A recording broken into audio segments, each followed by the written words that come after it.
அறிவியலால் அனைத்தையும் காண முடியும் அப்படிங்கிறவங்களுக்கு ஆணவம் மிகுந்து இருக்கும்.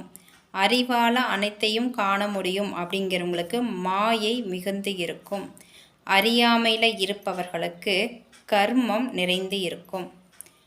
அப்போ ஆணவம், கர்மம், மாயை இந்த மும்மலத்தின் அளவு மனிதனின் தன்மைக்கேற்ப அதிகமாக இருக்கும்.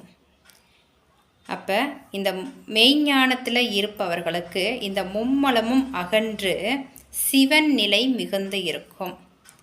மும்மலம் இல்லாத தூய நிலை தான் இங்கே சிவன் நிலை அப்படின்னு சொல்கிறோங்கிறத நம்ம இந்த இடத்துல புரிஞ்சுக்கணும். இதைத்தான் திருமந்திரத்தில் சொல்லியிருக்கிறது என்ன அப்படின்னு பார்த்தீங்கன்னா, விஞ்ஞானதோருக்கு ஆணவமே மிகுதலும், எஞ்ஞானதோருக்கு தனுமாயை தான் என்ப, அஞ்ஞானதோருக்கு கண்மம் தனுவாகும், மெய்ஞானதோருக்கு